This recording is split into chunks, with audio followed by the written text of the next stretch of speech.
Hello and welcome to episode 23 of the Genre Blender podcast, where we explore what makes stories stick from the page to the screen.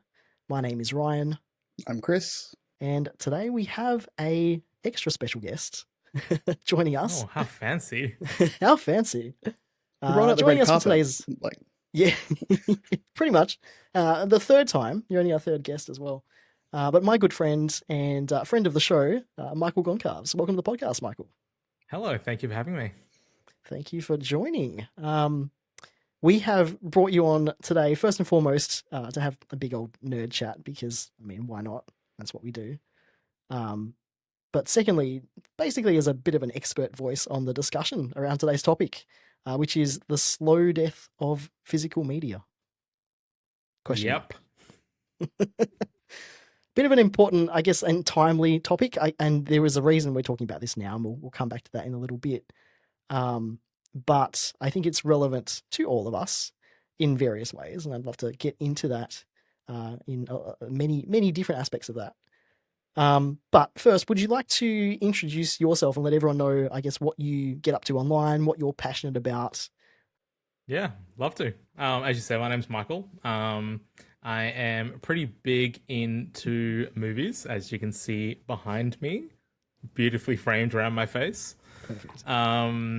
Big into physical media movies in specifically, but I'm also pretty big into Nintendo and retro gaming in general. That's also a big part of what I love to do outside of work, obviously. And I am 1/4 of the Bookcast, Australia's #1 Nintendo podcast, as well. So yeah, I just big into a lot of nerd things, as you very well know, Ryan. 100%. Yeah, it's basically like 99% of our conversations. Mm-hmm. But yeah, look, absolutely. I think it's good to have you as a voice for this topic because you are so into it, like in a really big way. And I think that's an important thing to discuss as well with physical media, which is a big part of your life, as it is mine, and as it is Chris's, because you can see all the books in your background as well, Kris. So they are part of. No need to throw stones about physical media over here. Yeah. Awesome. Well, we usually start the episodes with a bit of a read, watch, play. Would you like to go first today, Michael? Sure. Yeah. What have you been reading, watching, and playing?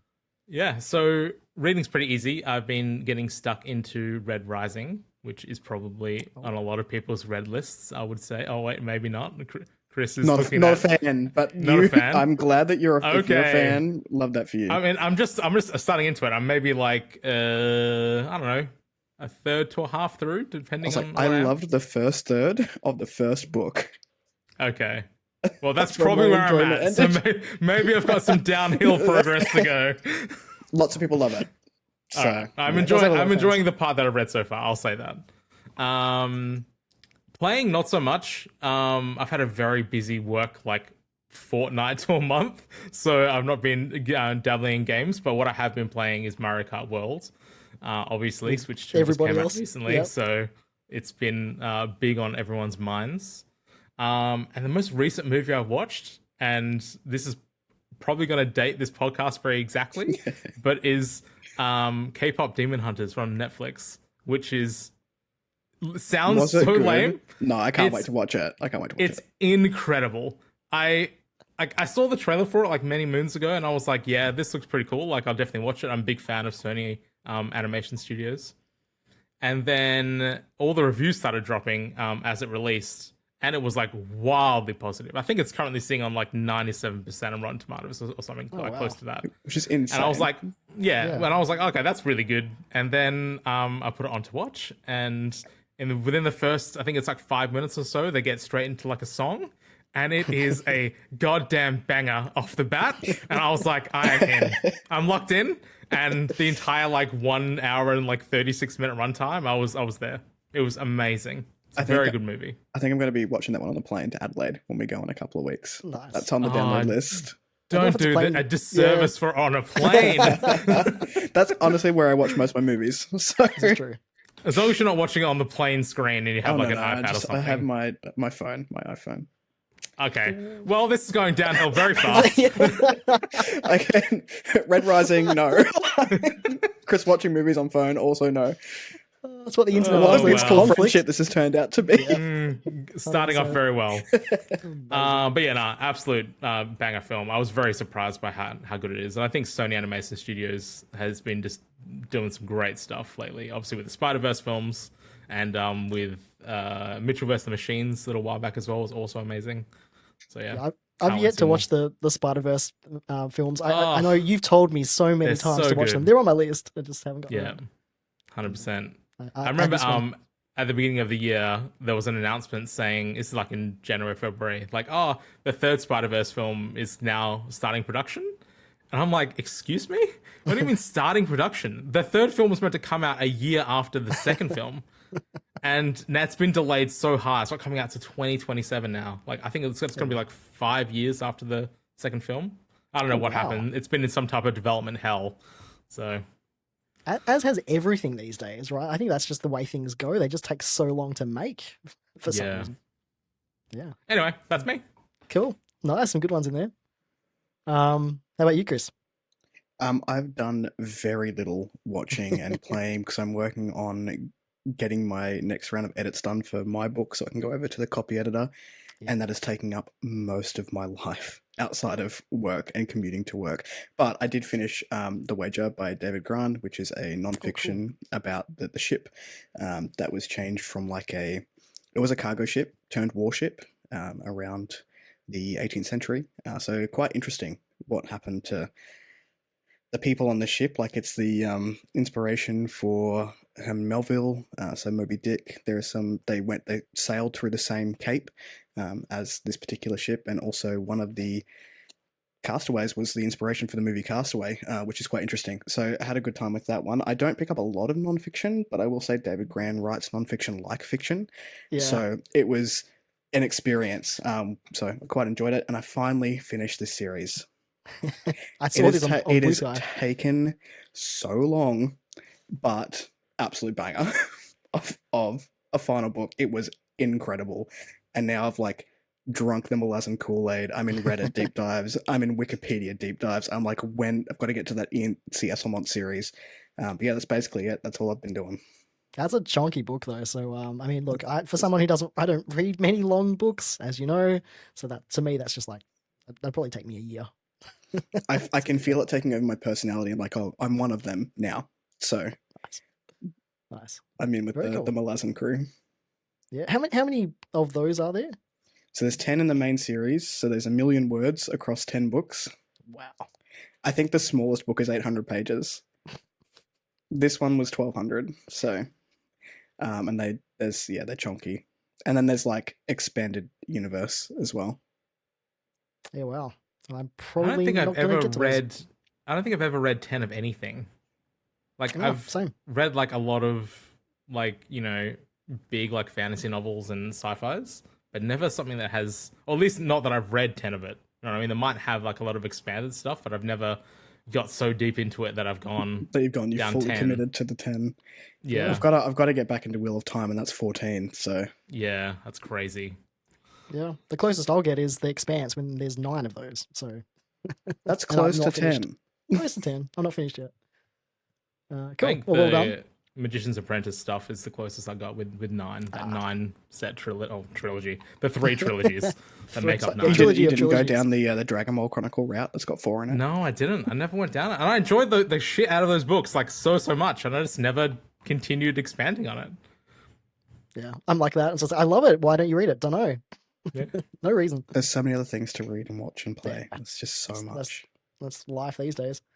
Cool. Well, I've done a bit of reading. I finished Flowers for Algernon. Finally, Daniel Ooh. Keyes, and it's going to take me a while to recover from that. That's all I'll say. I'm glad I read it. It was just such a special book, and I recommend it to literally everybody on this planet Earth. It's fantastic. And I started reading your favorite book, Kris, A Picture of Dorian Gray. So I'm only barely started that one. I'm doing an immersive read with this one though. So I'm listening to the audiobook while reading it, just because it's so lyrical and I kind of want that, theatrical experience. Maybe I'll listen to there's- it too. If we yeah. don't do a deep dive on it, maybe I'll refresh. Yeah. I mean, it's not too long either, which is quite nice. Um, and I'm still playing Clair Obscura Expedition 33, which I'm taking a while with it just because it's not the happiest game in the world. It doesn't put you in a great mood, but it's great. It's a great game, but I got to be in the right headspace. It's good. Are you gonna? I think Chris, you mentioned you might play it at some point. I might play it, but look, my to be played list is as big as Yeah. the TBR. Who knows? So And I maybe in 10 years. gravitate towards pixel art games that take hundreds of hours. So This is true. That's true. What about you, Michael? Is that up your alley? Because it's an RPG and it's turn-based, technically, sort of. It definitely is up my alley, but like I don't remember the last time I played like a long RPG. I just don't have the brain space for it Yeah. anymore. It takes so long. And I'm assuming it's one of those ones where it's like 50 to like 100 hours to like play I fully. think it's on the shorter side. I think it's like 30-ish hours, so it's not too It's bad. not But I don't know. I criminal, finished it. but Yeah. Yeah, it's still long. I mean, 100%. it's hard to find 30 hours of anything, these days. Totally. Cool. But yeah, anyway, all good. I'm enjoying those. So, shall we get into today's topic? And I actually did come prepared today with all the props, if you're watching the video version of this, because we are talking about physical media. So just to kind of kick us off with the topic for today, because there is a reason why we're bringing this up, and we'll circle back around to it. But the reason this is important right now is because of the Nintendo Switch 2 and because of the Game Key card situation. And what's happening with that. So it's kind of brought all of this back into the foreground of the internet. The internet's going crazy with this at the moment, or maybe it has. There was a peak. I think it's kind of ebbed a little bit, maybe not in your circles, Michael. But we'll circle back around to that. So that is the reason for that. But I wanted to talk a bit more generally, just to start us off with this topic, about physical media and how it's kind of changed our lives, what we remember growing up, and how that's changed over our lifetimes. And I think we're all sort of the same age, so we kind of are talking about sort of the same kinds of things. And I'll just kick us off by saying, for me, one of the big ones is like film photography, which is kind of an interesting thing because it's making slightly a resurgence, I think. But I think film photos are what I remember most if I think about my childhood and like physical media of any type. It's the photos. It's the shoeboxes full of photos. It's the photo albums full of photos. It's the stacks of negatives that didn't get developed, that kind of thing. But I think it's kind of interesting to see like how that's gone away and come back, and the same with a lot of things I'm sure we'll bring up in a moment. But what about both of you? Like in terms of like thinking back on your childhood or like earlier years, over the course of your lifetimes, what do you remember in terms of physical media? What's affected you, or what do you miss the most?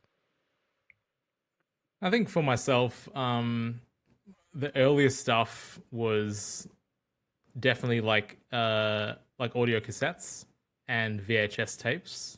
We had definitely had some records, like vinyl records as a family when I was a kid, but it was 90% VHS tapes and audio cassettes for us. And those were really the big ones. Definitely film. We used to have one of those before we moved into like 35 millimeter, like proper like camera film. I can't remember what the format is called, but it was like a really thin cassette. So the cameras were like a really thin set camera. And I have to find a photo. I can't remember what it's called, but the camera was like, the film was like almost like 16 mil in size, I would say, but used for photos instead of film. And we used to have that camera as a kid. I always used to remember getting those really little tiny cartridges and putting them in the back. And I don't think they had very many shots on each cartridge, but it was different from the normal like 35 mil little roll, which was very cool. I think I've just clicked as to what they look like. They weren't in my time, but like I think my grandparents had something like it. It was like this tiny little. It looked like a film, like the wheel. The film wheel, it kind of looked like that, but like in a smaller version. If it's what I'm thinking, like of. No, oh man, I need to find a photo. Yeah, we need I a have no idea what reference this is. for this. Yeah, We'll put it in the show notes too. Yeah, I'll Google it in a second, and I'll bring it up. Yeah, cool. But Yeah, I totally forgot about like film cameras, like the towards the end, oh you had to yeah. like get your framing right, Yep. and then you'd go to like Woolworths, and your parents would get their, I don't know, cigarettes in my case, and then put your film Yeah. in. Yeah. Um, yeah, that's Yeah. wild. I think so. I'm 33 for reference. So I remember cassette tapes, but I think for me it was definitely the CD-ROM and like burning, like putting viruses on the computer Ah, with like LimeWire and making your own CDs. of Like if I'm course. thinking of what I remember growing up, it was like the Discman and the CD-ROM that would like you'd scratch to buggery because you'd played like one song 40 times and then you just couldn't listen to that song anymore. And like the Hell AA battery's like failing halfway through your yeah. CD of 12 songs. But I definitely remember those days and thinking you were I so never cool let. like carrying around the Discman. Oh yeah, and it would skip all the time. I It would would skip never all the time. lend my CDs to anybody because I'd just get them back scratched. I'm just like, no, it's just not happening anymore. I used to make CDs for Yeah. everyone. CD mixtapes. What Yeah. a cool guy I was back then. Yeah. I made Everyone's Rachel best one, friend. and like we've Oh. only been going out for 7 years, and I was like, "Here's a CD," and she's like, "What is this?" 7 years ago, what's this CD you've given me? Weird. Yeah. Kids today Maybe it are was a just like, what is playlist. this? Yeah, Yeah. now it's just like I've made you a playlist on Spotify. It's set to public. Go for it. It's not quite the same though, is it? Something I've missing. pasted a photo in the genre blender Discord. Oh, sweet. It's called Okay. 110 film, and it is. I was correct. It's literally 16 mil film, but for photos. Oh, those. Yeah, I've that. never seen these before in my life. That's the camera that I had when I was like a kid when I was like 6 or 7. And that's what I thought all camera film looked like until we got like a better like a 35 mil camera. But I assume it was just cheaper. It was just like 16 mil film compared to like 35 mil. It was just cheaper. Yeah, right. Oh, I'm going to go down a rabbit hole after this podcast. Thanks for that. Yeah, I all had the a like I said, toy. because the film is like that. All the cameras are like super thin, You're like right. little spy cameras. Like, you know how kids these days have toys of like iPhones and stuff. So our current technology, they like I had a toy of this type of camera when I was Yeah, a kid. right. Yeah, like little mobile phones, but the Yeah, camera. yeah. Yeah, cool. No, I've never seen that before. So we'll put that in the show notes because that's really interesting. Yeah, that's that's just like, yeah, that's probably how like young kids now feel when they look at at old technology. That's probably what I'm Like, feeling right now. whoa, what is that? We What is don't know. that? I found an image of one of the cameras. I'll paste it in. It's so sick. Like this is what an awesome like old school 80s 90s camera Yeah, they're like that's look a cool. like. That's a cool camera. That's cool as hell. That still looks cool today. Yeah, totally.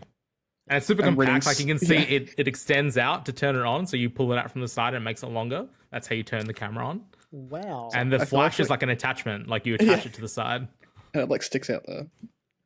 Oh no, it's sticking out the Nice. side there. Mhm. Isn't that wild? I feel like now that I'm reading a little bit more cyberpunk as well, this looks very cyberpunk-esque. Mhm. The tech Yeah, it has that is. aesthetic Yeah, to it, doesn't yeah. it? Yeah. Speaking of cyberpunk, it's a complete tangent, but did you, because you just read Neuromancer, Chris, last episode you I mentioned did. that, and it's just been announced there's going to be is it I a film know, or a I TV saw- show? I don't know. Yeah. I want to say film. I don't know Not sure. what. This is a tangent to the entire episode. Yeah, we What- love tangents. It's fine. What format do you think Neuromancer would fit best? Because personally, I would say film rather than TV. Oh, I don't know. I mean, I put that together with the VHS because of the opening line. The sky was the color of a TV tuned to a dead channel. Like that is in my brain. Like that's perfect. Evidently. Is that the thing that was announced today? That Edge Runners 2? Is that what you're talking about? No, No, I didn't know that was a Neuromancer. thing either. Oh, okay, yeah. Neuromancer. There's a new Cyberpunk TV show at Edge Runners 2 that got Okay. announced literally today. Nice. I haven't finished the first lot yet. I was going to say, haven't you watched Pretty the good. first one? Because I was like, maybe. Now that I've like gotten out of my snobbery and like into animation, I was like, maybe that's one that I'll watch. Yeah. I watched Devil I- May Cry and Arcane, and I was like, okay, it is for adults. Like we are Very allowed much. to watch this. Yeah, there's some animation that is just for adults. That's true. I think you just haven't watched the right animation, and I think Mike will probably agree. And I haven't watched some of the really popular ones as well. Spider-Verse being one of them. Mm-hmm. Cool, awesome. Yeah, so I think VHS and film and CDs. I think just to mention it, like my partner Steph, like, and even me when I was younger, like CDs were a massive part of my childhood and teenage years. But like Steph still got all of hers, and we've only just recently started to sort of clear them out and decide, okay, maybe we need to let go of these now. But there's literally thousands of them, and we still have them, and they're taking up so much space, and that's the thing, right? And it's just this pros and cons of digital versus physical media. But yeah, I think there is a little bit of something that you lose when you do let go of that, though, because for sure I do not listen to music nearly as much as I used to when I listen to them on CDs, and I think I'm imagining that's true for both of you as well. Actually, for me, it's actually the exact opposite. I listen to Really? way more music now that it's digital rather Oh than wow. physical. Yeah, I never like I had CDs when I was a kid, and like I said, I had tapes. So, but like I recorded a lot of stuff off the radio when I was a kid. Yeah, sure. This is really aging me so hard. This is wild. It's one of those um, episodes. yeah, big time. But yeah, I didn't really get into music that much as a kid, and it's the same with movies and a lot of TV, just because we couldn't afford it. Like we weren't a well-off family when I was a child, so like stuff like that was a definite luxury.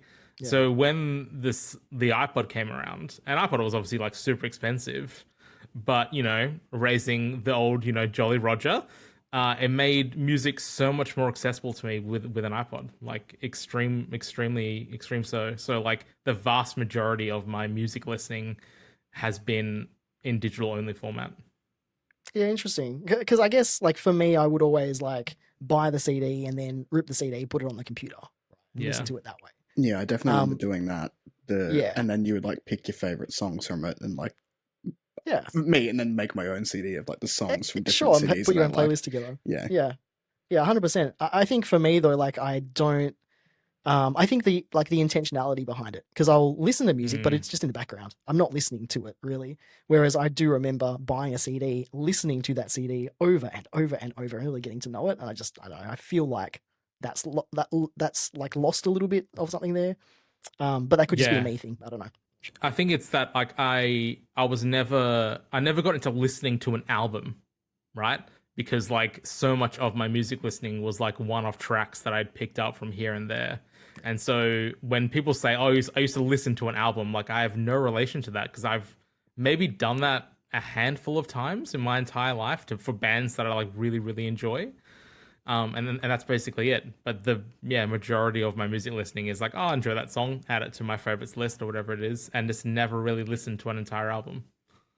Yeah, wow. I think I do that nowadays, and I know we're going to get into it a little bit later about our relationship with digital media, but it's now so much more accessible to go, oh, I like that one song from that band, but I don't really vibe with most of their stuff, but I'll just add that one Yeah. song. I don't need to go ahead and do the whole CD.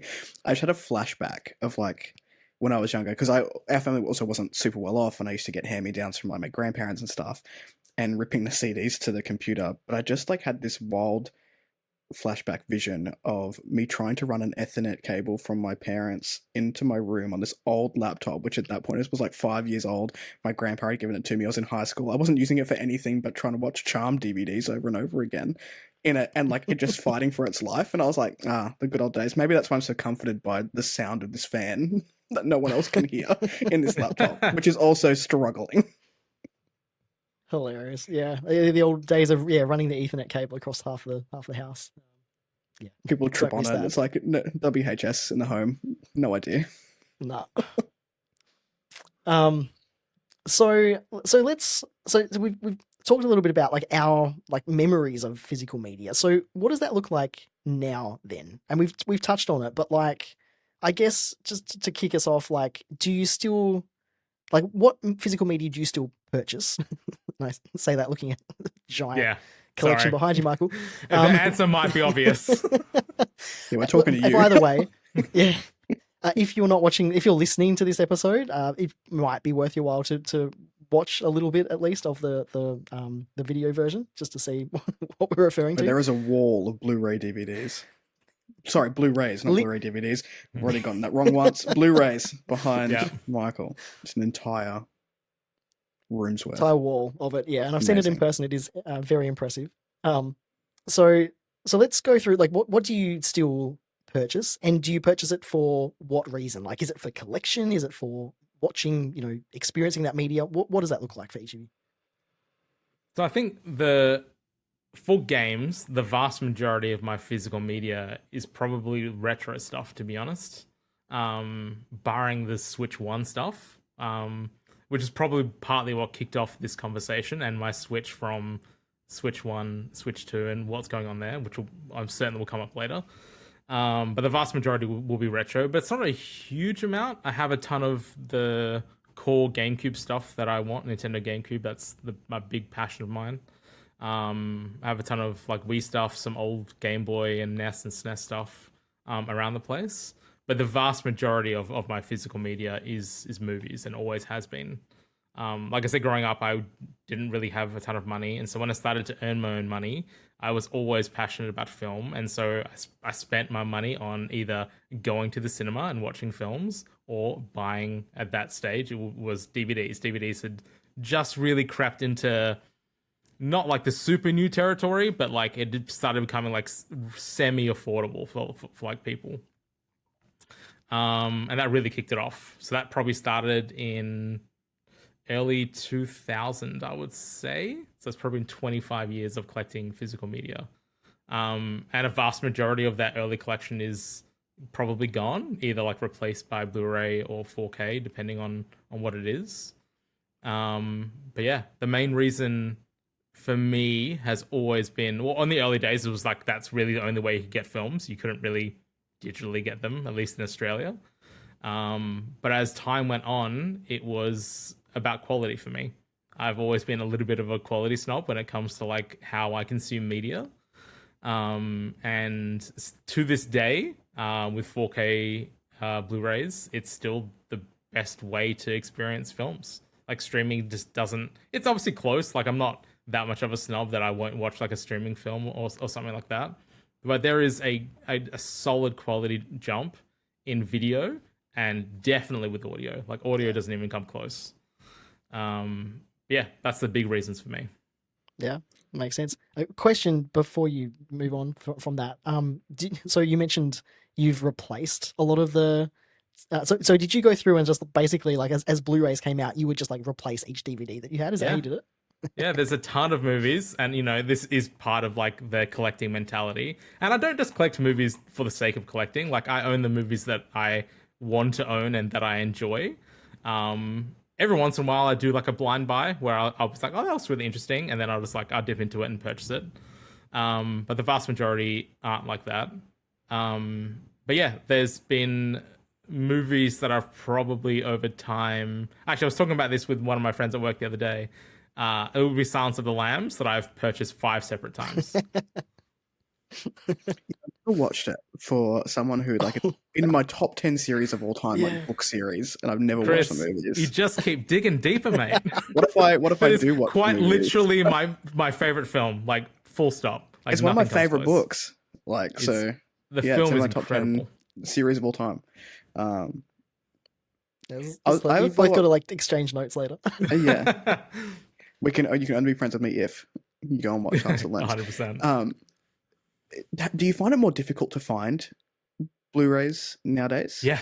So I don't know how much we want to touch on this and this part of it, but there's been a lot of changes in the Australian physical media market when it comes to movies over the past 3 years or so. Most notably, and the big one that sort of like started the real downfall was Disney pulling out of the Australian market when it comes to movies. A move that I think is probably blown up in their face, because what ended up happening, Disney pulled out and everyone was pretty down on it because everyone was like, oh man, everyone's going to pull out, this is going to be a nightmare. And we definitely have seen the reduction of places you can buy movies from in Australia. It is pretty much at this point only JB Hi-Fi, and that's pretty much it. Like Amazon doesn't sell physical movies anymore, or like the lower level retailers like Kmart's and Targets and BWs don't really sell physical movies anymore. Like you might see the odd bin in Coles of like $2 DVDs or whatever that they're trying to like pawn off. That makes me sick every time I walk past it. But it's basically JB, or you're buying directly from a local boutique, or from some type of Like an importer in independent. Australia. Yeah, either like an independent one or like a, sorry, when I say boutique, I mean a boutique label. So we have a few labels in Right. Australia that actually make or that put out films, and you can buy directly from them, which is great. Um, and then what ended up happening is that Sony Universal was like semi thinking about like pulling out of the market, but then a company called AID, all Allied, all I can't remember what they stand for, something, and they took up the rights from them and have actually just been having this little semi renaissance of Universal and Sony releases in Australia, which has been great. They've been going through the back catalog of releases that never got released here for some reason. They released like many moons ago worldwide on 4K, and they've been releasing them locally, and obviously then bringing out all the latest stuff that they have the rights to. So we've actually, weirdly, with Disney pulling out, we've had more releases than ever, which is super strange. But Disney is still a huge part of the market because they obviously, it isn't just Disney. They own a ton of studios. They own Fox, which is a huge part of the movie business. So we still don't get a ton of releases like here, but people will just import them and move on. Yeah. Which I was going to mention that, like, that's probably, like, if we think about it, and we're jumping ahead, we'll come back to this, but like, 10 years from now, it probably will be having to import a whole bunch. Yeah, Or, as much as I would, would not like that to be true, I'd be amazed if we still have. It's like I said, it's just JB Hi-Fi. I'd be amazed if JB Hi-Fi is still selling physical media, movies at least. I say, like, my in 10 local years. JB Hi-Fi doesn't have physical media. You have to go to a different store to go and get it. Yeah, because it's so like it's one of really the smaller ones. It's really scattered about which ones have it and which ones don't. The ones that are branded home definitely don't. All the home stores don't have any like physical stuff like that. But even like the normal stores that aren't branded home, like some of them just don't have it, or they've been cut down severely, like a whole heap. Which is to do with the amount of movies that actually get released. So I'm not, that is just part of what it is. But it's also like the selection is like way down. It's interesting because like my housemate and I were like trying to find a streaming service that would play a particular movie. We're like, oh, let's watch queer media for Pride Month. So we're trying to find a particular movie. Can't find it physically anywhere. No streaming services have it. So these movies are just like disappearing. Yeah. And like you can have the memory of it, but that's it. I think that's a particularly big problem in Australia because at least like around the world, like in Europe and the US, if it's not available physically, there's a decent-ish chance that some streaming service has it somewhere. Yeah. Either available on like the digitally purchased, or a streaming service has it, or some weird like streaming service I've never heard of has it in Europe or the US. But in Australia, that's really not the case. We don't have a whole ton of streaming services, and the libraries on those are already so much smaller than the international ones. And when you start getting down into like niche films, so if you're looking for like a library of like queer films, either made by queer people or about queer people, that really is super hard to find. Yeah, 100%. What about games then? So you've talked about your movie collecting in Blu-ray. What about your game collecting, and what's the reason you still purchase physical? Yeah, well, that's definitely stopping. So we talked about this when Switch 2 was coming out, and the Switch 2 was a whole different nightmare of physical media, which we can dive deeper in a second. But I had not a huge collection of, or comparatively a huge collection of Switch 1 games, but have a decent amount of Switch 1 games that I've purchased that I've wanted to have physically. But when Switch 2 was coming out and it was really started to reveal how their game releases were going to work, I really had to make a choice on like, where is the market going? Like, what is this going to look like? So I think we'll dive into it a little bit because it's a lot of different ways. So for Switch 2, you have either Switch 1 cartridges, which are Switch 1 games on cartridge. You have Switch 2 cartridges, which are Switch 2 only games on a Switch 2 cart. You have Nintendo Switch 2 editions, which are Switch 2 cartridges, but also work on Switch 1 and has the Switch 1 game on it. which, if you read the print on the cover, sort of makes it clear, but also sort of doesn't make it clear. So it's a little bit confusing for the consumer. And then you have the normal code in a box. So you will just buy a game and it's literally just a piece of paper in a box that has a code on it, and you download it. And then the big one, which has been the quote unquote controversial one, are game key cards, which are literally a physical card, and really all it is literally a digital key for the license to the game. So when you put in the cartridge into your Switch, it acts as the license for that game, and it just downloads the game from the Nintendo eStore. And then if you want to, you can remove the cartridge and it's not playable until you plug it back in. And if you want to sell it to someone, you can. But there's no game data installed on the cart whatsoever. Yeah. And that's Nintendo, really...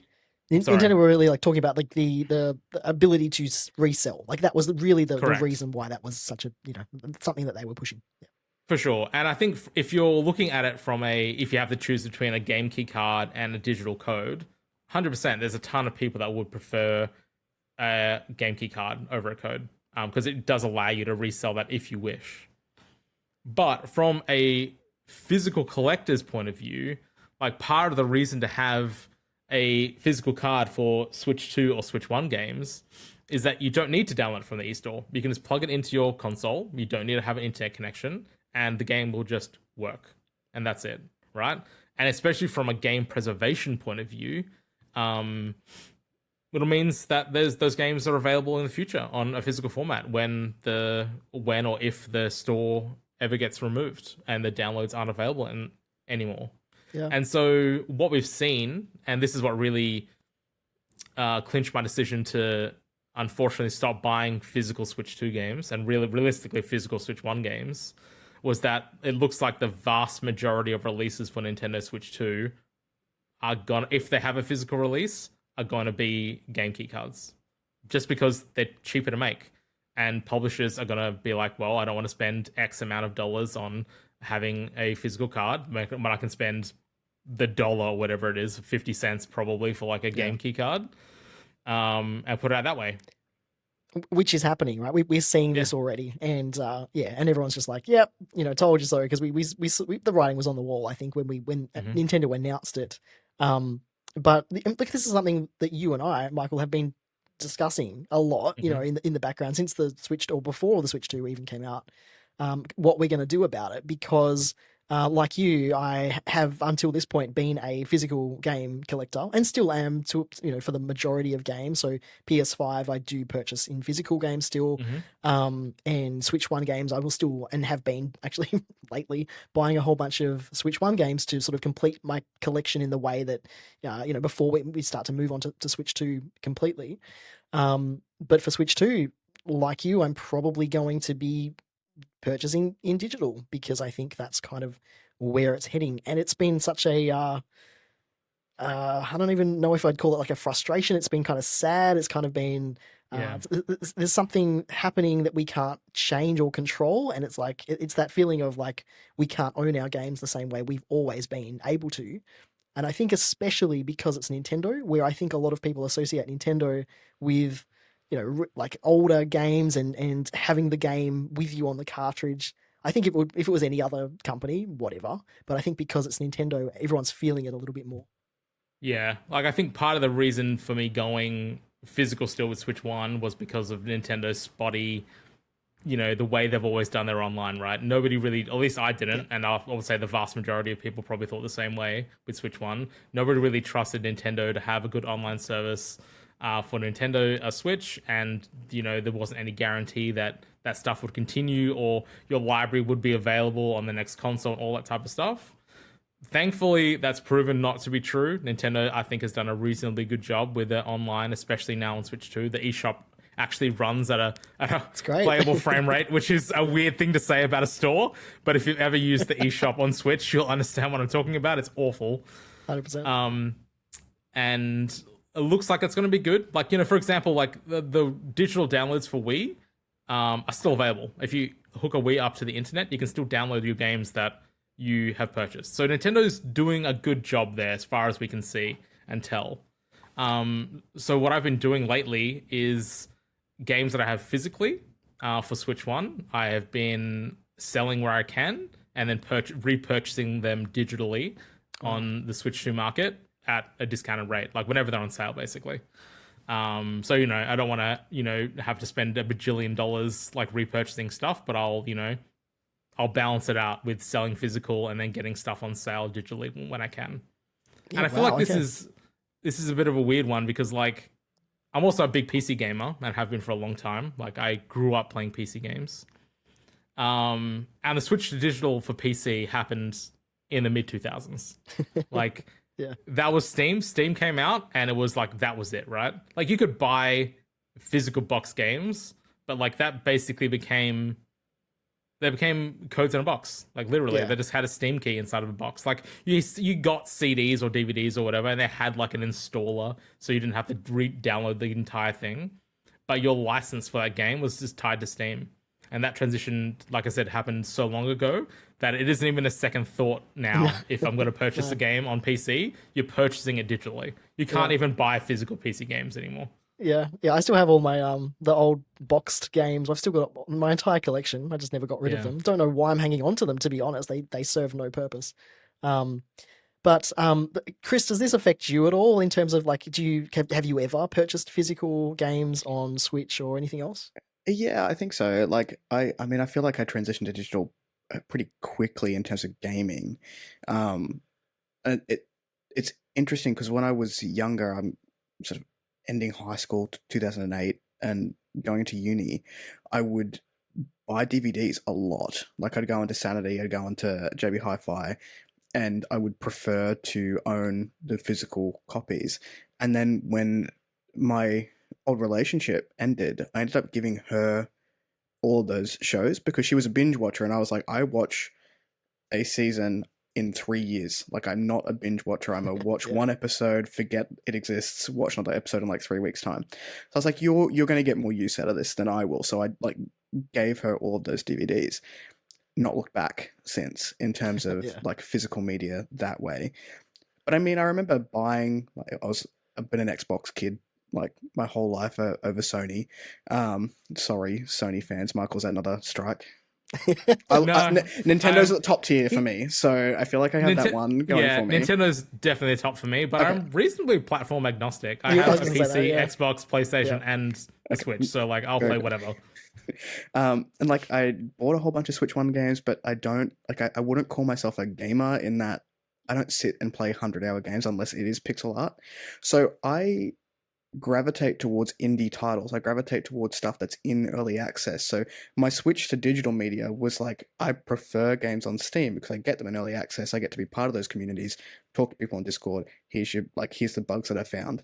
And then I do own like a bunch of stuff on Steam that has come to the Switch. Like I'll purchase it on the Switch because I prefer like handheld gaming and being able to move around with it and do other things while I'm gaming. But nowadays, I'm looking at getting a portable PC so I can have my Steam library, but that's all digital anyway. And nowadays, I just buy Switch games off the eStore, which is Yep. awful if you're still on the Switch one. I Yeah. will concede that point. And then watching, I think it was Steph last week, just jump onto the eStore. I was like, that's amazing.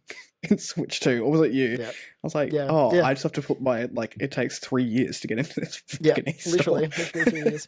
Yeah. But yeah, like, I feel like books is really my big ticket item when it comes to physical media, and that is one, like, trophies, I guess, of books that I want to read, but also I get such joy of walking into a bookstore and just picking something off the shelf that I've like not heard or thought about before, and whatever genre that may be. It tends to be sci-fi, fantasy, classics. um it's the only time that I'll be like, yeah, I'm going to spend hundreds of dollars in this store and leave with a bunch of physical media. But then I still have like, I don't know, 500 unread books on my Kindle. I just don't gravitate as much. But sometimes the availability, particularly because I read a lot of self-published and independent authors, Yeah. the availability, and they get more money if you buy it on digital format rather than the physical form. So a lot of those I own both as well. But yeah, books are pretty much the only thing that I'll still go out and buy physically. Yeah. Yeah. Let's talk about books a little bit because I think that's where things are a little bit different compared to everything else, right? I think it's interesting that we're seeing, like, obviously streaming services for video, for audio, for music. Obviously, almost everyone uses those. They're everywhere, and that's just the expectation. Um, but I feel like books are a little bit different because physical books, at least I haven't looked at this year's stats. I don't know if they're available, but I know last year I don't know, don't know, I'm pulling this out of my ass completely, but like, um, I know This is the way. last year, yeah, and we'll put it in the show notes to make sure it checks out. But I think from memory, um, physical book purchases globally was higher than it's ever been. Only a little bit, but it's still an increase. There's such an emphasis on owning these beautiful special editions that companies are bringing out, which you don't need to, by the way. If you want to read a book, read whatever edition you get. But I certainly understand, like, you can't see it in the frame here, or you can see the China Mieville ones there. I have been guilty of purchasing books because they're beautiful and I just want to look at them on the shelf and be like, oh, I've literally just paid, I don't know if you can see Jaws up here, so it's a folio edition. And that was $200 for, not read it. Will I touch that with my grubby oil-filled hands? No, I shan't be doing that. It's purely for the artwork. So like I've been guilty of it too, but a majority of my books, which you can't see off screen, I've got another couple of shelves here, are like these ratty secondhand paperbacks that are feel better to read because somebody else like pre-loved them, broken the spines. I'm a spine breaker. Sorry, everyone. Same. But yeah, I don't know. It's interesting that there's more people buying them, but then there also has been an emphasis of owning these editions that are purely to look at more so than read. Yeah, and I think look, so social media has probably had a lot to do with it too, right? Like BookTok and Bookstagram and BookTube and there's so people much seeing FOMO that people like drum up and then get. I mean, consumerism at its finest, right? Everything has had a wave of consumerism, so it's like you have to own this to be relevant. Nah, you don't. Yeah. This happens in all physical media stuff. It happens in video games. It happens in movies. There are so many special and limited edition films that are available from all around the world, from a million different boutiques. I think it's definitely becoming less prevalent in games, just because games are very much moving to digital only. So I would say the vast majority of those like special editions that get released don't come with the game.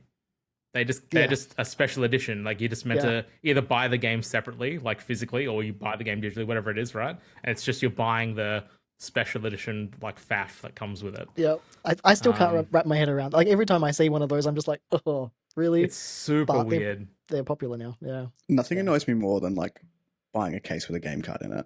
I think that's when I quit on physical games. I was like, this is bull.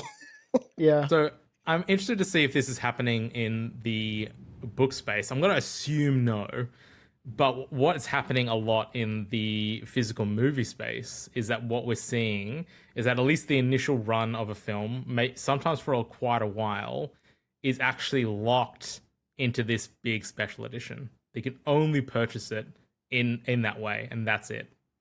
And a lot of the boutiques around the world are very guilty of this. One of the boutiques in Australia called Vivision, they do a series called Imprint. They are super guilty of doing this. It's very, very annoying because it just racks up the price of these films because they have like a hard box or a lenticular cover or like has a poster and postcards and a book or whatever it is, right? Where a ton of collectors do want that stuff. Like, I'm not saying that there isn't a demand for it, but there's a ton of collectors just like me that are just like, I'll just take the movie in like a nice, with a nice cover, like, and that's it. You know what I mean? And we have another boutique called Umbrella, which does this the right way, where they have, most of the time, if they're bringing out like a big movie that they get a license to, they do like 3 separate editions. They have the ultra fancy like faff edition that comes with a ton of stuff. They have the middle one, which is sort of like a middle range, maybe comes with like a nice hardcover. Then they have just the standard release, which is maybe the movie with like a slipcover, and like that's it, like a cardboard slip. And they all come out on the same day, and you just choose which one you want to purchase. Yeah. But that's becoming rarer, to be honest. I think a perfect example was it Arrow Video? I think it's Arrow. I can't remember who's releasing this film. Dark City has just come out recently on 4K. Yes. It's only available in this like $150 box set, and it's coming out in the future on a standard edition. But yeah, initially Just have to only wait. that. Yeah. Yeah, that's interesting. Does that happen with books, Chris? I think it's a little bit different. Look, I've certainly seen things like you get a hardcover release on release day, and that release would be $50, $60 for the book. And then you wait 12 months and you can get a paperback release for it. So if you don't have $60 to fork out for it, and sometimes you won't get the ebook, a lot of the times you will have the option of getting the ebook or the hardcover, and then you have to wait for the paperback. Or a lot of the times what we see is, I don't know if you can see examples on my shelf. I don't know if I have any on the shelves you can see here, but your initial paperback release will be like a large floppy paperback, and then 12 months later you'll get a standard mass market paperback, which is available. I prefer mass market paperbacks. A lot of the time I'm waiting to get that smaller size. I mean, does it really matter in the grand scheme of things? No, but I still wait for it. That is if you're a collector, I suppose, right? Like that's where... I mean, I wouldn't call myself a collector, really. I just like them. But something that I have seen on the rise with, I guess, independent, because I do read a lot of self-published independent books, is Kickstarter. And the editions that get advertised and released via Kickstarter, you will often get a more expensive but higher quality product with a bunch of add-ons through the Kickstarter, and that will release, and they'll try and drum up business, drum up money for that particular book prior to announcing like a standard release for that book.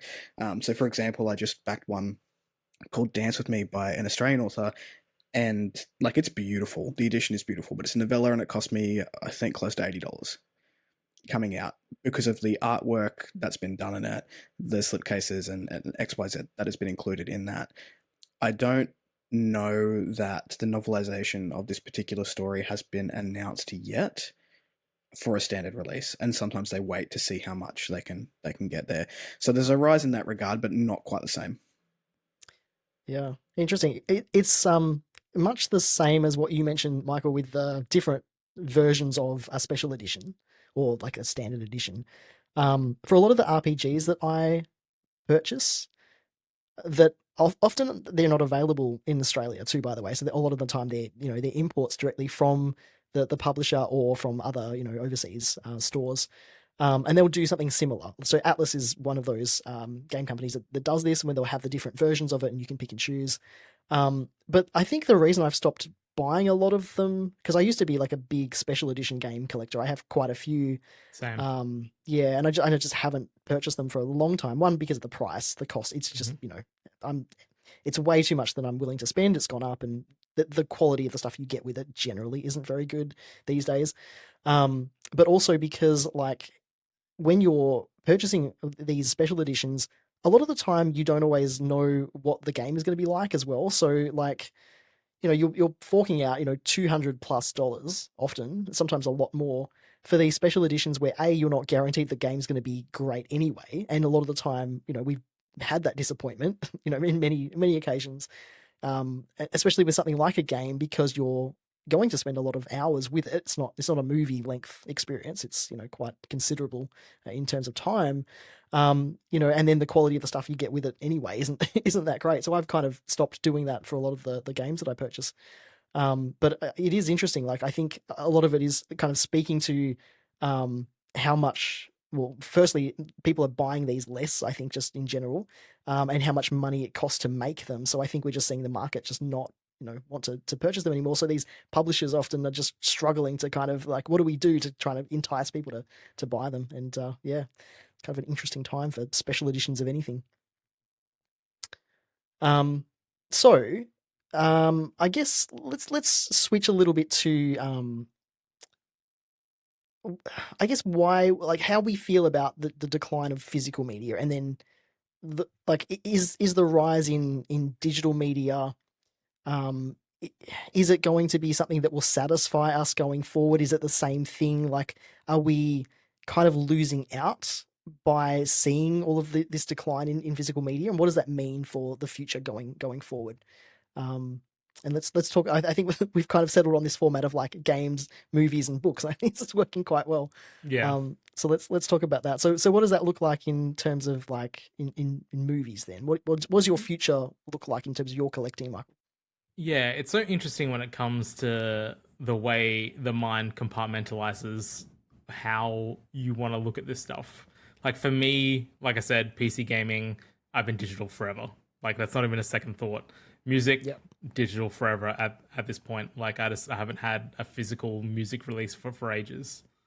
Um, Switch is making that change, and obviously like the console stuff's a little bit different because for the longest time, physical is the really only way you could get console releases, and the yeah, digital experience wasn't really that great. Like you couldn't just get your own drive and put it into a console because it was all proprietary, and you couldn't get drive sizes that were big enough anyway. That's obviously changing quite a bit now, which is awesome. But I think for me, the question of all of these is what is the value proposition when you're buying digitally versus physical when it comes to quality, right? So if you're purchasing a video game digitally or physically, barring like the physical extra contents you may receive in a physical version, the game is exactly the same.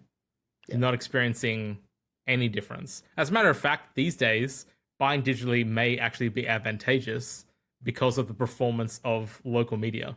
yeah. That's a thing So, too. Yeah, you know what I mean? So like it actually might be a benefit to buy it digitally. Music's the same, I think, for me, at least in my head, barring I think analog audio formats. Like I don't really care about like vinyl, but like if someone wants to buy a vinyl because they enjoy the warm audio or the analog sound of that, sure, live the dream. That's totally fine if you want to do that. But if you're buying audio for the quality and you're buying something like a CD or a DVD audio or super audio CD, which weirdly still exists, I'm amazed that the formats are still like kicking. yeah, Um, Especially now with a lot of streaming formats, they're available lossless. They're yeah, available in a higher quality that you can even get on a lot of physical formats. So once yeah, again, like the thing you're purchasing or streaming even is as good or now better quality than you could have ever gotten before. And I think that's the big difference when it comes to me from those types of things and movies. yeah, Whereas that is definitely not the case when it comes to films. The quality of audio that you get from a 4K Blu-ray and the quality of video is not even close to being matched. Um, a high-end 4K disc is about 100 gigabytes. When you're streaming a film, you're not streaming 100 gigs. Like, it's not even close. The bit rate of video on 4K discs is, if you get like a really good one that's mastered well, anywhere from 90 to 120 megabits a second for video. And audio is lossless. Which, as far as I'm aware, bar like I think Sony has like a streaming service called like Sony Core or something. I can't remember exactly what it's called, and they do some like lossless stuff on there. But it's like it's only their titles. It's only like Sony titles, and it's like the nichest of streaming formats. Like it's not even worth mentioning. never But heard of outside it. of that, no one exactly. There you go. No one does lossless audio on streaming like whatsoever. It's all still stuck in the old ages of Dolby Digital, or it's really only Dolby Digital actually. They don't even use any alternate formats. You get Atmos, which is positional audio if you have an Atmos system. Again, just because it's Atmos doesn't mean it's lossless, and it's definitely not lossless when you're streaming. Yeah, But all that stuff is available on movies. Even stuff like just normal Blu-rays, normal 1080p Blu-rays. If a movie is not available in 4K and you're getting like physically or digitally, and you're getting a Blu-ray is still better quality than a 1080p stream. Like, and Blu-rays came out in the mid to late 2000s. Like, and again, it has lossless audio as well.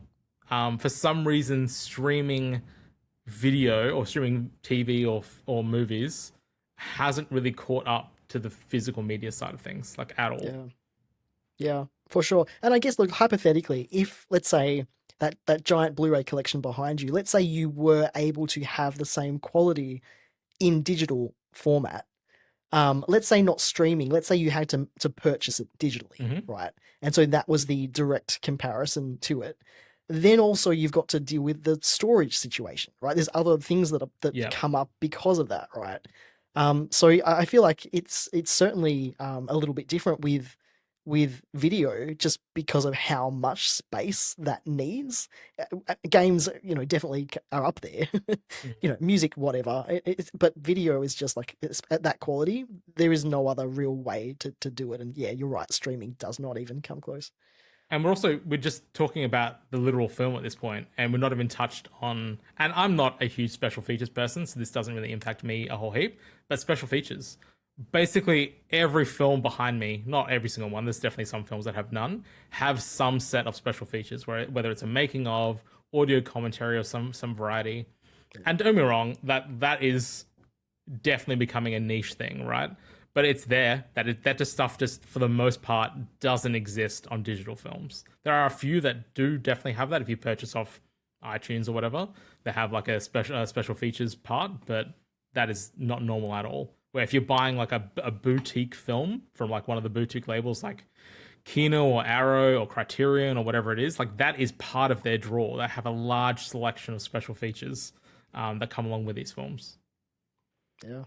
I remember special features on DVDs. I just had like real nostalgia moment. I've like forgotten about them completely, and like you would get hours and hours of extra content on a DVD. I think Lord of the Rings is probably one of the most famous because it has an incredible special features set of the appendices, and it's just if you're a Lord of the Rings fan, especially if, like a fan of the films, the appendices are incredible. It's such an amazing deep dive into how they made that film. It goes through like every single step of every single film. It's awesome.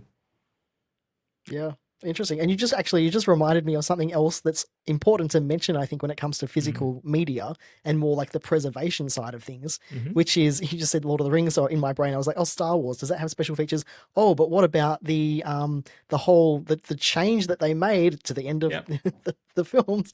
And if you want to preserve the original version and see that in its the original way that it was created, like you have to buy the physical version. You have to have had the physical version from years ago. Unless I'm wrong. I'm not a movie buff, but there might be a version out there. But so the only way to get the quote unquote originals, like it's been changed so much since the originals. Like even the earliest like VHS releases have edits on them, so like it's hard. But if you want like the purest ones, it's either the VHS release or the original DVD release, which is the special editions, but in the box set comes with like a lower quality version of the uncut or the unmodified original releases. That's the purest way. At least you can get it legally. There's a very large amount of preservation projects for the Star Wars films that have, fan scans and remasters and whatnot that, restore the original films in as what they're meant to be presented. Yeah. I think BFI, the British Film Institute, just recently, I think 2 months ago, did a show. This would have been amazing to see. They have an original 1978 print of Star Wars in their collection, and they did a showing of that 35mm print, and that's the original cut. That's as original as you can get. And they had to get special permission from Disney to do it because they just don't allow it. Yeah, they're very, very fussy about that, aren't they? What about books, Kris? Like, because just to sort of backtrack a little bit about what you were saying about, like, you read a lot of indie books, and a lot of those you read in digital, one, because the author gets more of a cut of that, but also sometimes the physical version, there might not be a physical release or, for whatever reason. What do you think the future of that looks like in books? Because obviously we're seeing bookstores closing everywhere. Like, it's hard to find a bookstore these days, so we're having to buy directly from, online stores or book publishers. What do you think is going to happen just in the future of digital books? I actually think I hope we'll see a resurgence of physical books in the face of AI, because there's a lot of controversy around AI theft from artists and authors, and I'm assuming filmmakers, and we get into speculation time. There is something I'd like to speak about or bring up in terms of AI and film, just from a recent a decision made by Lionsgate. But in terms of books, I'm seeing a trend with independent published authors, which I don't necessarily agree with. I understand why people do it, but I won't be doing it, which is it allows the author to rewrite and re-upload their books. And there is a huge trend of independent authors going, oh, I've learnt so much writing my series. I will now go back and revamp that story and it will be re-released as a new story, or someone's just cut half of their book out. And I was like, for me, I'm like, I don't like that. I would prefer to see your growth as an author. Maybe this is a snob thing, I don't know. But I would rather read that book, which wasn't great. And I would rather people read my book, my debut, which may not be the best thing on the planet, but then get to witness that growth as they learn and as they get better with their craft. I think that's such a beautiful thing to witness as someone who reads a lot, is going, I can see where you started and I can see where you're at now, and that's amazing. And I think we're going to see more and more of that. People taking out their work and just continually trying to perfect one thing and not releasing more and more, because they're so focused on this perfection aspect. But I'm hoping we do see a rise in physical purchases and books to fight AI. I think it is such an important time. And maybe AI has its place, and I'm an old fuddy-duddy, and I don't really understand it so much now. But I think creatively, we are seeing a lot of defiance in the face of artificial intelligence, and particularly artificial intelligence created art, that authors are going, fuck you, I'll be doing this myself, and pushing out more. So I'm hoping we do see a bit of a resurgence of physical media, of books that are completely done by the author for the author and get made into bookstores. But you're right, physical bookstores are closing down. We just had Elizabeth's close down it was either Fremantle or the City, and they merged into the other one. The City, and they merged into the Fremantle store, which, like, I'm grateful we still have a secondhand bookstore. And I will say Perth is quite good for secondhand bookstores. I think Brisbane has one left. Wow. And it's quite expensive because it's a novelty to go into this store. We'll see more and more independent stores close down, but at the same time, we will see more very, very passionate people continue those stores. I think that's beautiful in itself as well. It's like, I refuse to give up this thing that I love. But things like the Broken Binding, the online store, I would suspect we're going to see more of that, where it is a store which does stock and produce these special editions specifically because people want pretty. They want these things that people have poured their heart and soul into. And, like, they are beautiful. I can't fault them for that. And they create a quality product. There's no way you can have a physical store these days. You just won't make money. It has to be a digital imprint. So I think that's the way we'll go. We'll see less stores, but we will see more passionate people behind those stores and running them. I don't necessarily think the increase of digital stores is a bad thing if they're producing different products, which is what the Broken Binding has done with their niche. They are producing specifically Broken Binding editions, and they've just announced a small publishing house that they're doing for independently published authors, where they will champion those books, which is kind of cool. I don't know if I answered the question or just went on a rant. No, I think it's interesting to see how all of this is related, though, right? Because we talked about special editions, and it's like, well, if it's becoming more expensive for publishers to put these books out, and if people are buying them less, then you need to give them more incentive to buy them something that's a bit different. So you make a special edition. It costs more money. But all of this is related, right? Because it's hard to be sustainable these days, I think, for across the board. But I think the point you brought up with AI as well is a really important one. I hadn't even considered that in my notes. I'm just like, no, I completely forgot about trying not to think about AI. But especially when it comes to books, we're seeing obviously the impact on that. And I wonder if that does mean at some point, or maybe the trend is that people are sort of going to go back to physical media in some ways. We're seeing sort of a bit of a resurgence in vinyl, you mentioned before, Michael, and obviously, there are these small niches where people are, picking up physical media, film photography is another of those. Interestingly, I don't know if you encountered this. There's a game called The Alters that's out already, and I had my physical copy for PS5, which is coming out soon in Australia. on pre-order, and it's now come to light. And this is I'm just literally picking on them because it's happened to them just recently, that they are using or did use AI for a lot of like placeholder stuff that they say they fully intend to then update, later. It didn't mean, it wasn't intended to be in the final release. There was some translation stuff that I think they did intend to put in the final release. But anyway, now that that's come to light, a lot of people are refusing to buy the game, or saying shame on them.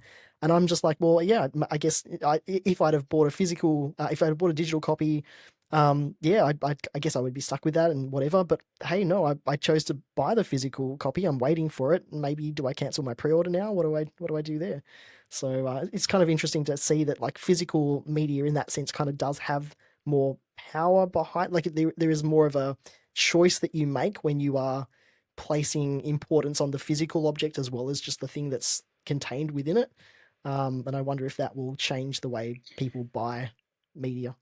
I mean, in the book space, we're seeing things like the big conglomerates at Amazon allowing AI written books. They're allowing AI narrated books, and like the quality is, well, I've not ventured down, but from lectures that I've listened to, like the quality is shithouse of these books because AI just doesn't have the nuance and the human behind it doing it, which is, it's kind of scary because that is a company that owns most of the world at this point, and potentially it's also generational. So our generation remembers physical media, and we're quite nostalgic about that. We think about Gen Z and Gen Alpha who are coming up who don't necessarily have that context at all. So like, this is the norm. I love AI.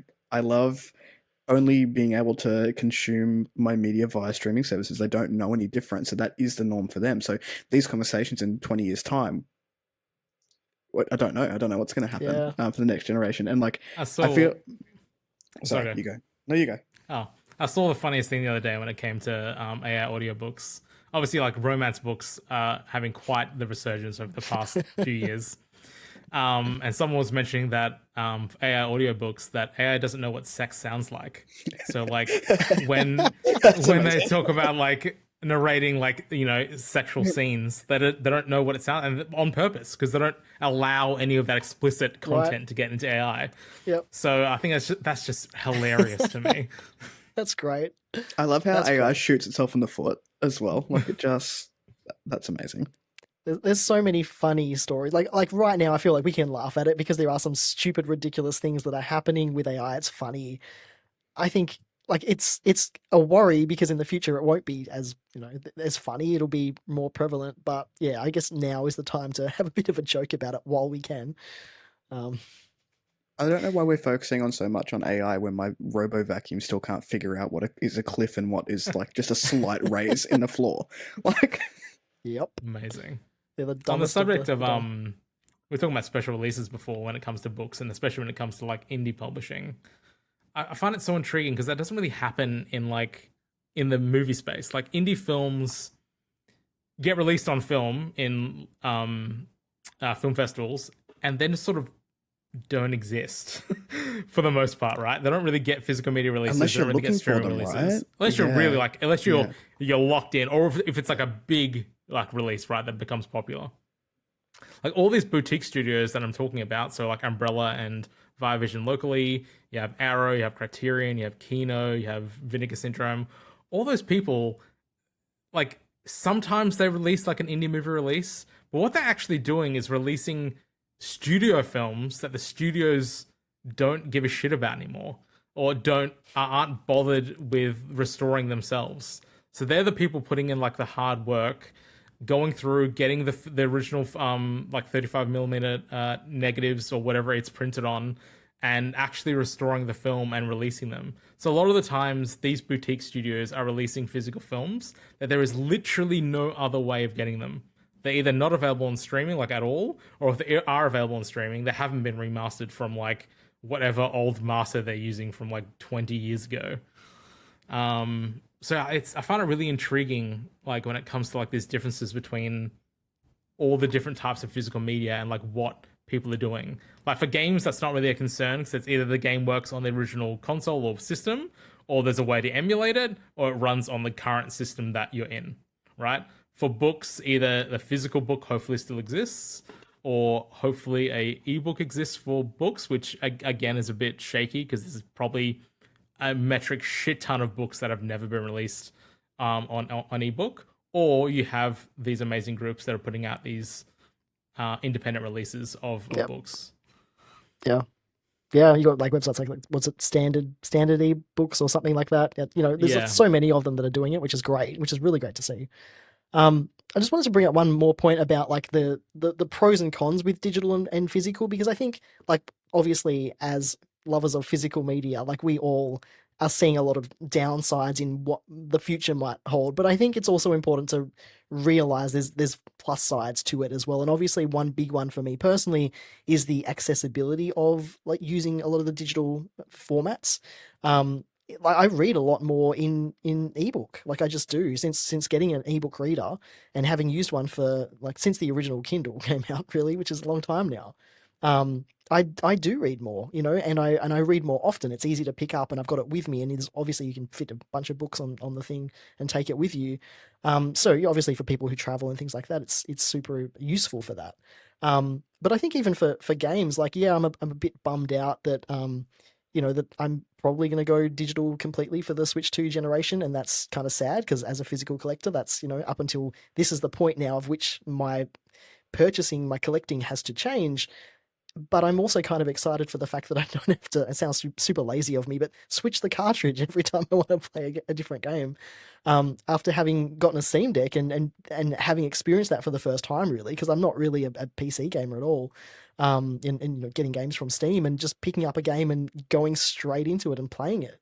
Like that is pretty cool. So there are things that are good about it, but I think, yeah, when it comes to like the quality, when, especially for movies, as you said, Michael, when it's like, there is a drastic quality difference, then it's important to look at both sides and see what you're missing.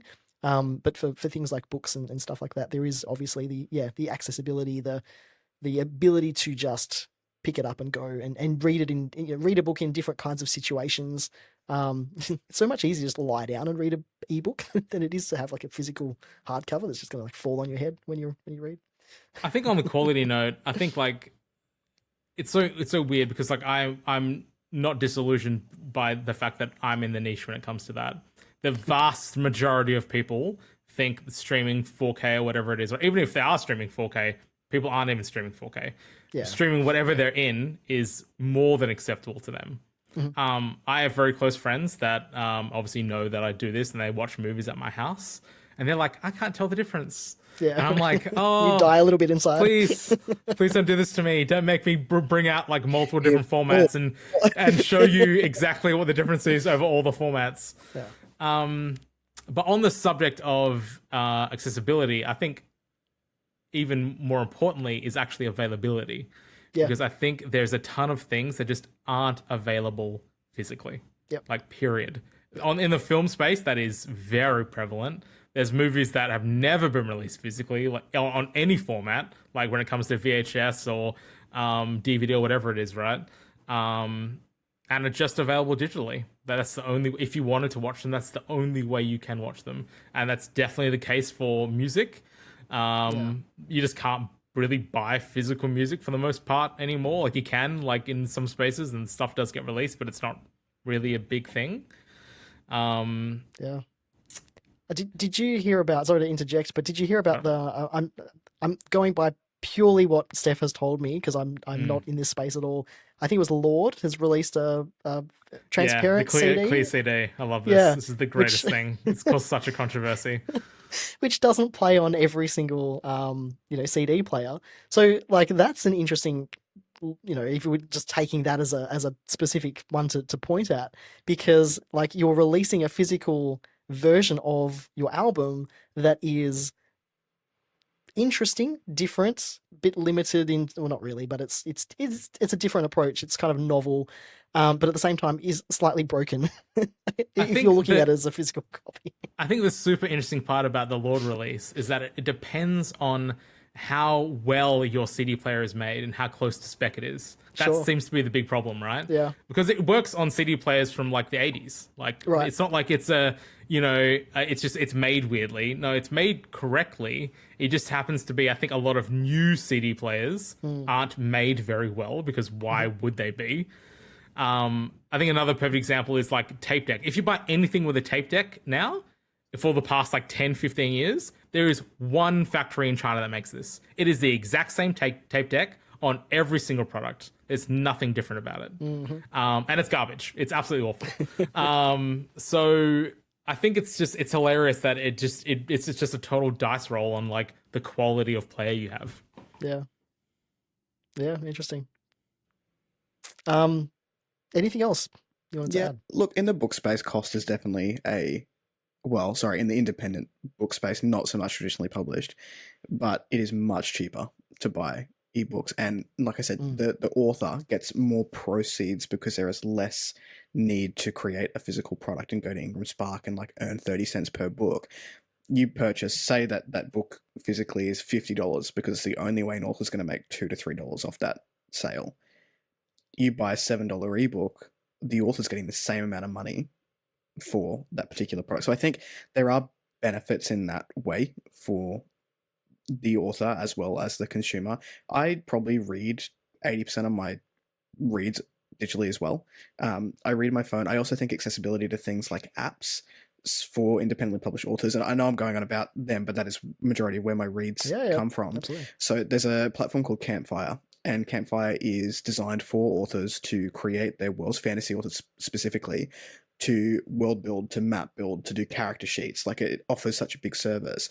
But on the other side, they decided to have a digital imprint for books for the authors who used it, and you're able to, if you go wide, so going wide meaning not exclusive to Amazon or Kindle, they have a library and it's much cheaper to buy it. You're buying it independently. They're getting more money than if they have to pay Amazon their KDP prices. But it's a different app. So, on the phone, I've got Campfire, I've got Kobo, I've got Kindle, we've got Apple Books. There is an accessibility. If you can't find something somewhere, it's very likely on a different app. And I will say gaming as well. Like, I love the streaming service Game Pass because I am not someone who needs the physical copy. I'm not a big replayer, rewatcher, rereader. Books, games, movies have to be pretty special for me to go, I'll go and sit down and give that my time again. So for someone like me, not necessarily everyone, because there are people who love going back and rewatching, and that's fine. But for someone like me who wants to taste the game, or whatever it is, whatever insert media here is, the ability to just go and go, oh, I'm going to go pick up that game from Game Pass because I wanted to play it. I know I'm going to give it my attention for 10 to 30 hours and then I'm done and it's dead to me. So like, I have the ability to like go and do that with something like a Game Pass. Yeah. So convenience, cost, accessibility. Yeah, there's a few positives to it. It just, I don't like AI. that's yeah. And if you're a collector, it's harder to collect things when everything is going digital. I feel like if you're not a collector, it doesn't matter to, like, there's nothing going on really, and I think that's. I mean, it potentially could add another 10 minutes to this conversation, but ownership of, and I'm thinking of games specifically, so licensing there, you don't own a digital game. The studios have the rights most of the time to pull it or to change it and then give you a new product and it changes the thing that you've initially bought. But because you don't own any licensing to it, you're at the mercy of whatever studio that is. Yeah. It's the same with books and movies. Like, we've all heard of the horror stories of Amazon just pulling people's books out of their libraries because they don't exist anymore or don't want it to exist anymore, whatever it is. Movies get pulled off streaming platforms all the time, and I think there's even been some movies that have been pulled out of people's accounts in the same way. Or, I think this is a big one, when they used to do physical films with digital codes, those companies just shut down. So your digital library with those codes just gone. So that's it. Like, you just don't have them anymore. So yeah, I think owning physical films is a big one because, like, as much as it is a license to, it's a license on a disc and, you can't, show it commercially or whatever it is, right? Like, realistically, like, unless they're there filming you, they can't tell what you're doing with what. You can do whatever you want to that disc. So it's yours. I just had the Yeah. ad like you wouldn't steal a car. Coming to Yeah. my head. Exactly. Oh, yeah, that it's like you, ingrained in our I brains. remember that coming out. Like, you wouldn't download a car. I'm like, yeah, I would. Yeah, What are you absolutely. talking about? Okay. Like, Please If I tell had me the how. option. Yeah. Yeah. Yeah, there's a lot of like I think this kind of a conversation, like you can really get into the nuance of it all because there's so many moving parts as to physical versus digital, and I just find it really hilarious that like for us nerds it is such a big deal, and for like the majority of people don't even no think one about cares. it. It's yeah, It's don't just care, us. don't even know what's happening. Yeah, Yeah. but it is such an important thing, and I think for lots of reasons, access, as we've touched on, preservation, another one. But just because, like, I do feel a little bit sad about it, like, just emotionally, like, the whole Switch 2 situation with the Game Key card, that what kicked this off, at least in my mind, recently, yet again, when I kind of came to the conclusion that the only way forward for me for this console generation, and probably everyone going forward, is it's going to be digital games. And it's like, well, okay, I'm going to keep collecting for Switch 1, and that's really where my collection ends. That's kind of a sad thing. I don't really know why I'm sad about it. It's like, it's just a physical object. It really doesn't matter. But I don't know, it makes me kind of sad. So, If you've been collecting for the last, 30 Yeah. odd years, it's you go through a period of mourning, right? It's a loss of some kind. I walked into a frozen yogurt place the other night, and there was two like kids, I would say 7, 8, making TikToks in the corner. I was like, oh man, I hate that so much. Like, I've just hit my generational old fuddy duddy stage. I'm like, get wrecked Old man with now. your Yeah. your TikToks, and that's where we're going. That's where we're headed. Oh no. I think this is So- why, like, getting community around this type of stuff is so important. Like, obviously, I'm on the podcast now with both of you, and we're talking about all this stuff right now. A few years ago, I felt the same way about movies, and I made my own community around Blu-ray collecting in Australia and New Zealand, because I was like, there has to be more people like me out there, and I would love to talk to those people who have the same passions that I do around this type of stuff. And it's been great. Like, there's a nice little tight knit community of people that I get to chat to every day about either collecting films or just films in general. It's awesome. Maybe That that's like is a awesome. backhand positive. Like, we're able to go and find our people. Mm-hmm. Yeah. Yeah, that I think that's super important. But I think we'll probably see that sort of branching out more and more as like little communities sort of pop up, because I guess that's how the internet is going as well. That's a whole other topic. But yeah, it's important to find your people, essentially. Anything else anyone else wants to add on this topic before we start to wind down? Just look, I want to speculate. Where do you think? Where do you think it's headed? And the reason I say that is because what I was talking about before, Lionsgate has inked a deal with Runway, which is an AI company, allowing it access to its entire backlog. The idea behind it is to make these films more accessible to different audiences. So allowing, go and say, I want to make, just insert film here, John Wick, available to 3-year-olds. And that AI can go in the back end, take John Wick, and make it accessible to a 3-year-old. Which essentially means that it's not John Wick anymore, because there is nothing about that film able to be sold to a 3-year-old. Which, like, that scares me as kind a of blowing my potential mind a bit. future. Yeah. I was like, just to say a film studio has gone, yep, we'll give you access to our backlog. Go and do what you want with that. It's like, that's scary to me. I feel like I think we're we're gonna going see to be more of that. seeing a director's strike very soon around this exact thing. I mean, I hope Yeah, so. Personally, I hope we try and shut stuff like this down, but Well, this is what's been happening in the voice acting space for the past few Yeah. years, or Yeah. acting space in general, when it comes to AI in games and any type of voice acting for films or animation or TV, whatever it is. Yeah, It's it's wild. it's a whole different thing when it becomes like the people who have made it and own it then allow it, because it's one thing for a company to pop up and just go, oh, they're trying to make adaptations of things or change, whatever it is, and you can muck about with it with AI, but it's a whole other, on a different level, when it is the people who own it, who have made it, that are allowing that. And I do worry about that a little bit, because yeah, we're seeing it, especially like as you mentioned before, Chris, in like in publishing as well, and just the amount of people using AI for that. Yeah, I don't know. I feel like we could do a whole episode on AI too, but I don't really want to either because it's so just depressing. Yeah, it really, really is. But again, it'd be so interesting to speak to someone of a different age range and see like what positives they're seeing, because we're all like, I hate it, and they're like, well, we love it. So I don't know. I mean, like, I definitely hate it. Like, I think there are definitely positive aspects to certain types of AI, right?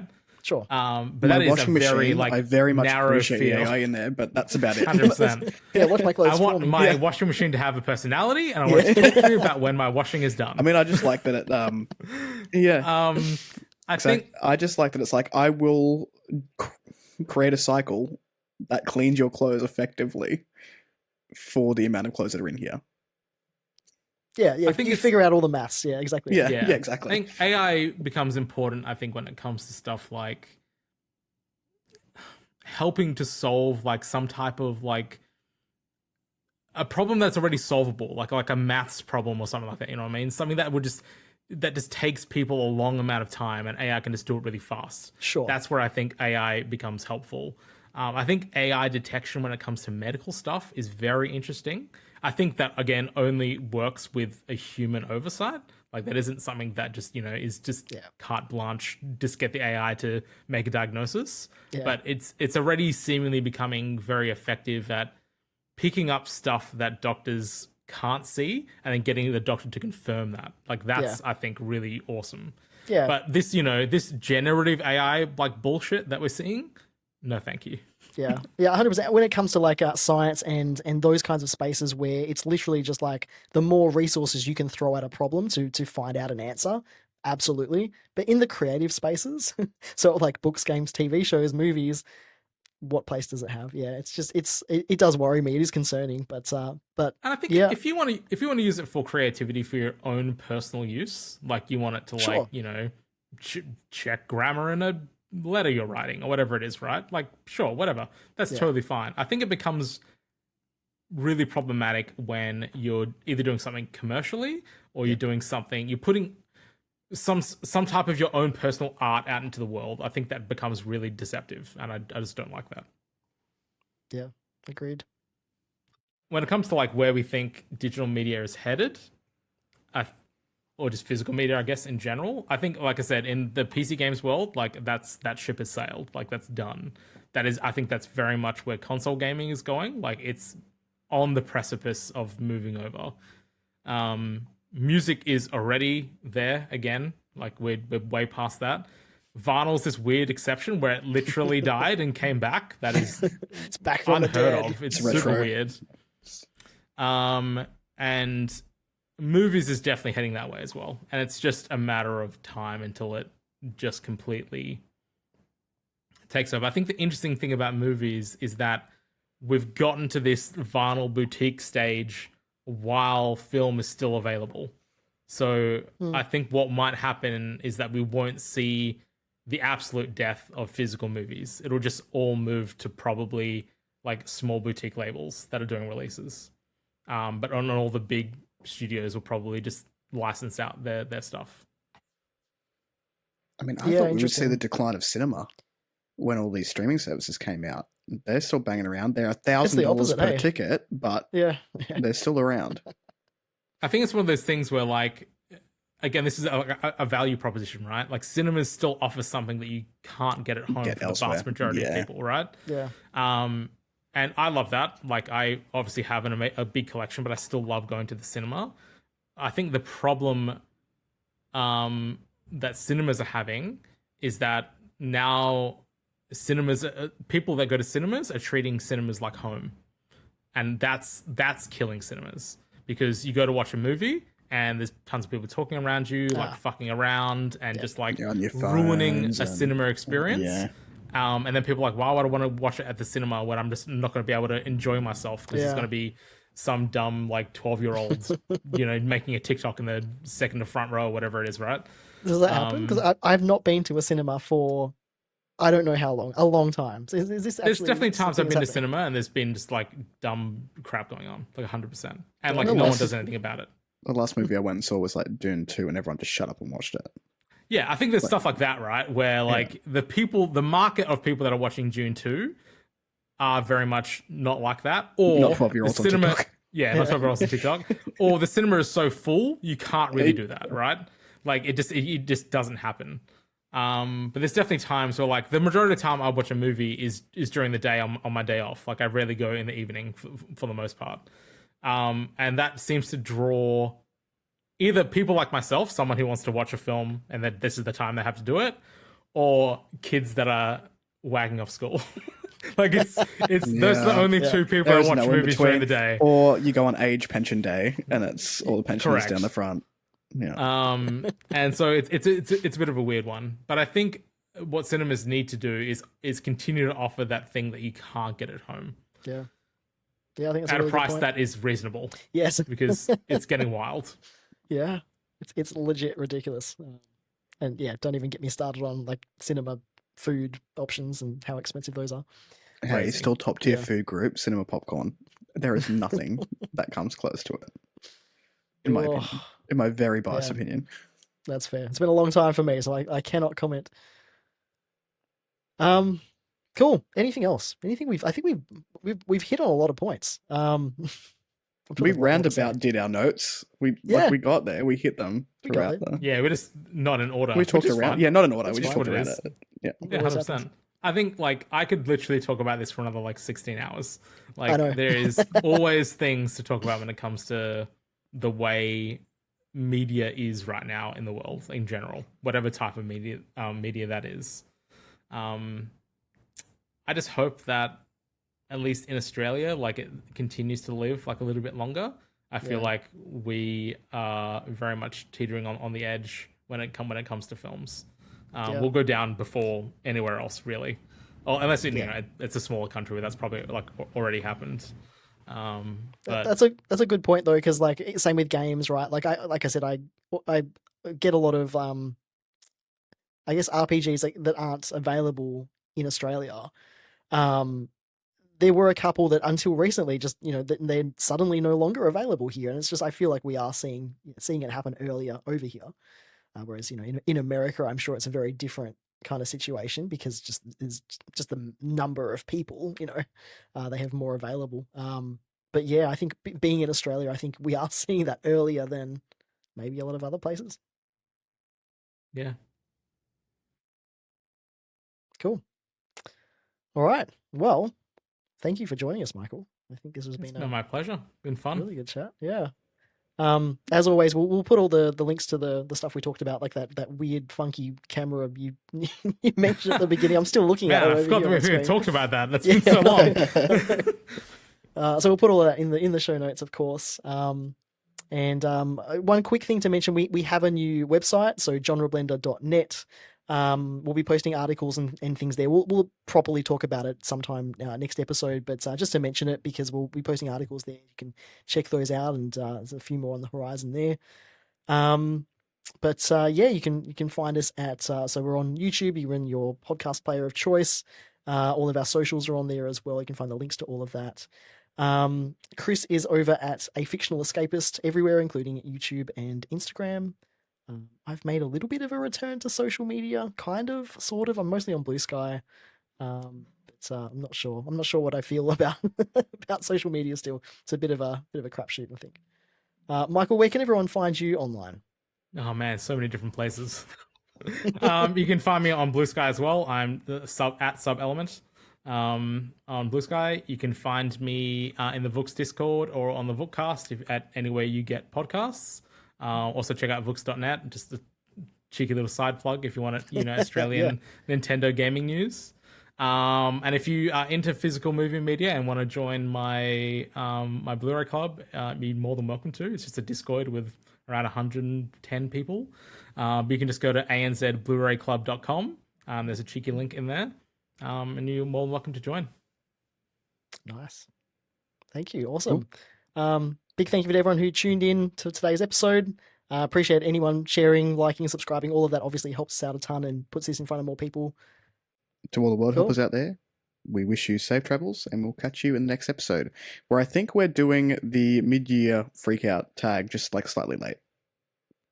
It's fine. Better late than never. And I'm still freaking out this No, mid-year. we'll So freak out for the next couple of months, so that's fine.